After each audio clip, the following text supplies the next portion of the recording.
Assalamualaikum warahmatullahi wabarakatuh. Perkenalkan, saya Nurmalawati Pulbuhu dari Lembaga Sertifikasi Kompetensi Penyiaran Broadcasting yang pada kesempatan ini mendapat kehormatan mengikuti pelatihan calon master penguji uji kompetensi yang diselenggarakan oleh Direktorat Kursus dan Pelatihan Dirjen Pendidikan Vokasi Kementerian Pendidikan Kebudayaan, Riset, dan Teknologi. Adapun yang menjadi tugas presentasi atas gagasan kami mengambil tema standar kompetensi lulusan berbasis KKNI sebagai acuan pengujian dan penilaian kompetensi. Baiklah Bapak Ibu yang kami hormati, segera kami sampaikan apa yang menjadi gagasan kami berikut ini. Judulnya standar kompetensi lulusan berbasis KKNI sebagai acuan pengujian dan penilaian uji kompetensi. Baiklah Bapak Ibu, Kerangka Kualifikasi Nasional Indonesia KKNI secara khusus dikembangkan untuk menjadi suatu rujukan nasional bagi upaya-upaya meningkatkan mutu dan daya saing bangsa Indonesia di sektor sumber daya manusia. Pada konteks pelaksanaan uji kompetensi atau penilaian berbasis kompetensi, mensyaratkan tersedianya asesor kompetensi atau yang dikenal workplace assessor sebagai salah satu komponen utama dalam proses penilaian. Penilai memiliki posisi dan peran yang strategis karena akan sangat menentukan kualitas uji kompetensi yang dilakukan. Asesor kompetensi adalah seorang yang memiliki kompetensi dan memenuhi persyaratan untuk melakukan dan atau menilai asesmen kompetensi pada jenis-jenis kualifikasi tertentu. Gambar yang kami tampilkan di sini adalah level dari KKNI. Level 1 adalah level dengan kualifikasi paling rendah, dan level 9 adalah level dengan kualifikasi paling tinggi. Dalam kasus pendidikan formal, level 1 itu adalah level tenaga kerja dengan kualifikasi SMP, sedangkan level 9 adalah level tenaga kerja dengan level kualifikasi S3. Level inilah yang menjadi target pencapaian kompetensi setiap tenaga kerja Indonesia. Jadi, singkatnya pemerintah berusaha melakukan penyetaraan level kualifikasi terhadap tenaga kerja yang mendapatkan kemampuan atau skillnya melalui pendidikan formal maupun tidak melalui pendidikan formal atau non-formal. Nah, bagaimana pelaksanaan asesmen kompetensi? Untuk melaksanakan ini tentu saja ada rambu-rambu pelaksanaan asesmen.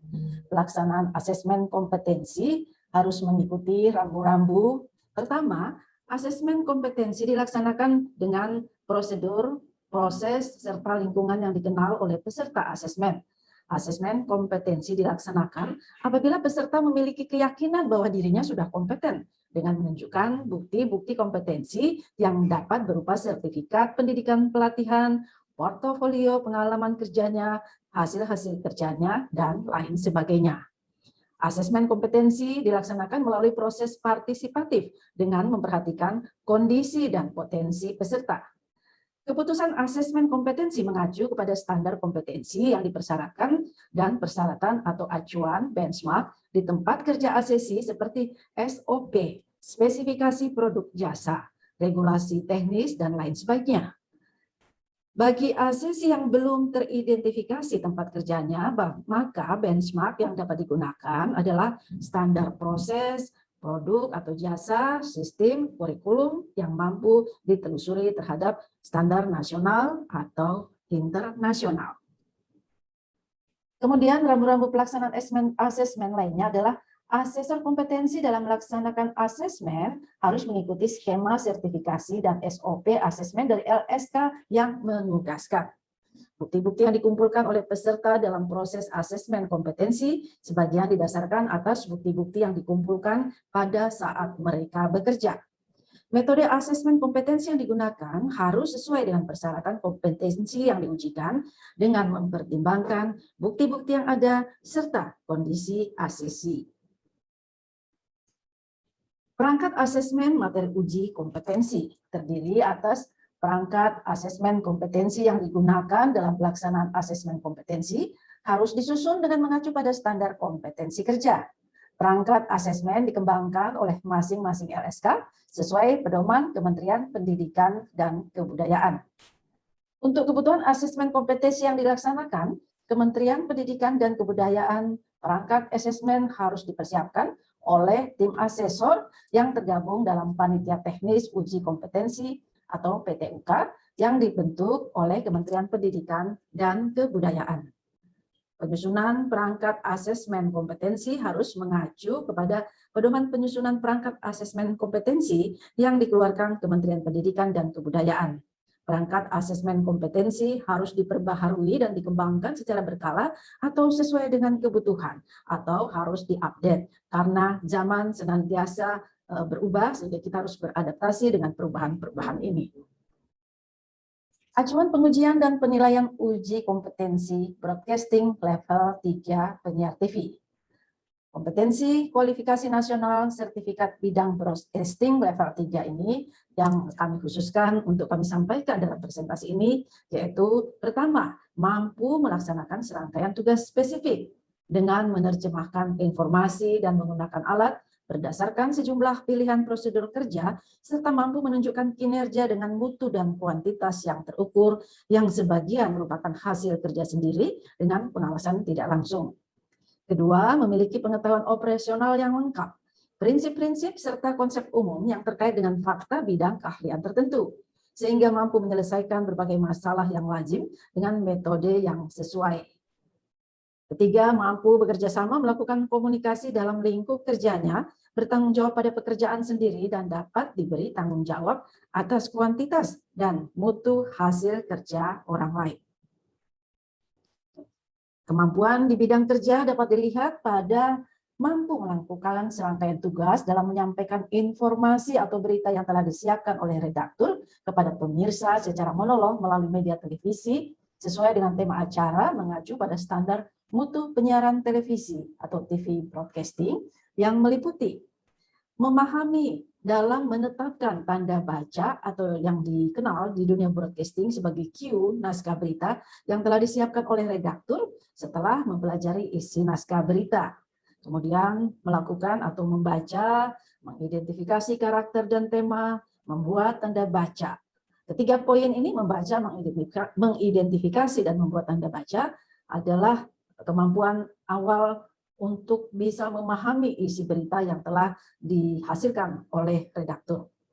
Kedua, latihan membaca naskah dengan intonasi, artikulasi, aksentuasi, tempo atau irama atau kecepatan sesuai tema naskah. Tiga, menyiapkan posisi berdiri sesuai dengan komposisi gambar yang akan disajikan. Keempat, menyampaikan berita di depan kamera. Kesemua ini tentu saja harus dibekali dengan kemampuan vokal, gestur, improvisasi saat diperlukan, dan mampu mengoperasikan media pembacaan berita. Jika di televisi disebut dengan teleprompter. Kemudian membuat catatan evaluasi dalam penyampaian berita. Ini sebagai evaluasi diri untuk melihat kekurangan plus minus dalam produksi penyampaian berita yang telah dilakukan. Pengetahuan yang dikuasai tentu saja seorang penguji harus menguasai pengetahuan operasional yang lengkap.